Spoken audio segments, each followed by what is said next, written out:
With the challenge done and settled, and Aranya relaxing, I can take some time to go over what else has been happening.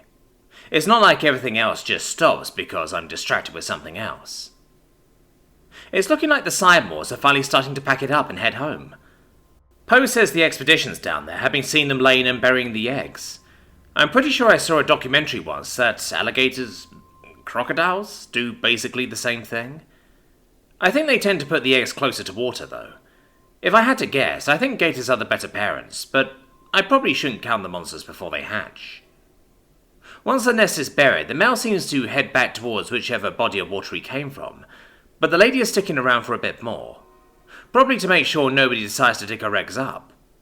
The fact that she also goes and stomps a few other divots around to be fake nests also lends credence to that. I'm definitely going to try to dig some up later, but that can wait. The spots just need to be marked on the map, and we can get them at our leisure. Well, I assume. They probably will hatch well after the Moors have to head home. While it's nice to have that distraction winding down, there's still the issue of the kids' classes, and of course, Holbrook Harbour. I got a boatload of mana from them getting their classes, but I'm not sure what to spend it on. I'm thinking I'll just hang on to it for now, no matter how weird it feels to have a big pile of it just sitting there. But I want to have some to be able to spend on whatever surprises Holbrook manages to spring. Leo's FOB is looking a lot more secure, and with the sun down, I even send Coda and a few rattlings to give it the finishing touches that Leo needs. The Wolf is doing a great job organising things too. He practically has the entire underwater dungeon mapped out now. As suspected, the Enclave seems to be around his core. Leo isn't 100% certain of that, but we haven't been able to find it yet, so the places it could hide are pretty few. He's also found a shipwreck that seems to be of serious importance. It might be where the core is, but my gut says it's in the Enclave. Still, the fact that the Shark Scion seems to constantly patrol around it tells me there's something important in there. The Slimes are working on getting a better look inside, but even from outside, they spotted a merman in there. I wonder if he's an important resident like Aranya and Yvonne are for me. If he is, spying on him could be a great way to get information. Still, we have to take it slow so nobody notices the slime slipping in. It also looks like Holbrook is building up his forces under the waves, so I'm going to be slowing the flow of undead now. I think I've been giving him too much, and I really don't want him to be able to build up his strength. Besides, if I let the stream start to slow, I can build up my standing army. The risk is that he'll attack the beachhead though, if he senses weakness. I don't know how something like that would go, either. I don't think he'll be able to just crush the forces there, but it won't be trivial to hold it while also keeping up the charade. That does give me an idea though.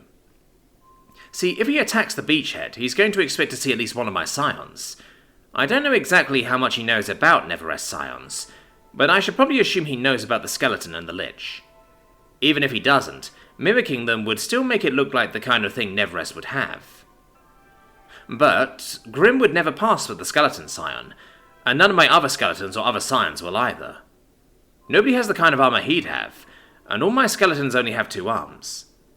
Tiny could pretend, but nobody is going to buy that.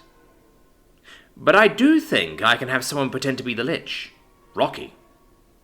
He'll need a completely different outfit, but his mastery of several affinities should make him a very believable Lich. He doesn't even need to breathe, so he can easily enter the water to help fight off whatever might need him. It will take a little bit to get him ready for that role, though. First, I should probably make sure he's willing to pretend and to put on some other stuff besides his boxing gear. I'd take a few moments to track him down, and find he's not in the usual places I see him training. Instead, he's in the enchanting lab, looking like he's having a talk with Thing. Curious, I poked Timo to go check it out and ask him, and my voice is happy to go look. When Timo exits a shortcut in the lab, Rocky seems to stiffen slightly, and Timo raises an eyebrow at that. "You okay, Rocky?" He shifts slightly towards a defensive stance for a few moments, before he lets his arms drop and his head hang a bit. He doesn't seem to have replied, though, and soon Thing signs some. Timo nods as my enchanter finishes. "Ah, okay. Thing says Rocky is trying to figure out how to fix the hole in his fundamentals." What? He's far and away the scion that's been doing the best at expanding his affinities. Yeah, but he says that's just fancy moves. Ronda was able to, as he put it, break his stance with the magic and completely throw him off balance. So he's asking Thing to help him with that, explains Timo. Rocky slowly stands up straight, maybe expecting to be told to stop bothering Thing, but I'm not going to shoot down his attempts to improve his style. How goes the work on the pickups? I ask, and Timo dutifully repeats, then dutifully translates. He says he's had a breakthrough. The calls were a bit too uniform and the sound waves really were cancelling each other out. He's tuning them to be better, but he says they're actually working now. Awesome. Alright, Rocky. You can help Thing with his stuff in here and get some better work on your magic fundamentals. That actually plays into something else I'd like you to do too. Timo relays and Rocky looks confused. My voice just chuckles at his reply. He says, "What you need, coach?" I'm going to need you to be able to pretend to be a lich. You'll have to be ready to toss off the gloves and toss on a robe, in case Hullbreak actually attacks the beachhead. Rocky looks at his gloves like he's forgotten he has hands under there, then looks at Timo and gives a grunt. Timo smiles as he speaks. He wants to know if he can keep the mouth guard. Huh, that shouldn't be a problem. Oh, I'll need Thing to make him some fancy enchanted stuff too, to help sell the trick. It'll probably help Rocky with solidifying his control too, if he helps. They both seem to like that idea, and Thing helps Rocky get his gloves off for the first time in... ever. It doesn't seem like his hands are any worse for having been in boxing gloves for so long, but it's difficult to tell with a zombie.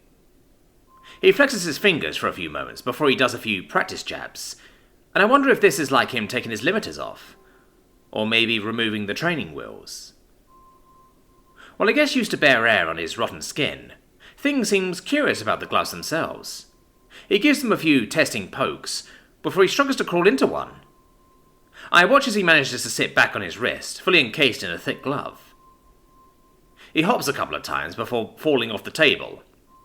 He hits the floor with a muffled pop, and I can only assume he can't see while in it. Probably not surprising, but how does he see? He quickly wriggles himself out of the glove and telekinetically tosses it against a wall, much to the amusement of Rocky, Timo and myself. Rocky might be willing to fake being a lich, but I don't think Thing will be signing up to pretend to be a boxer anytime soon.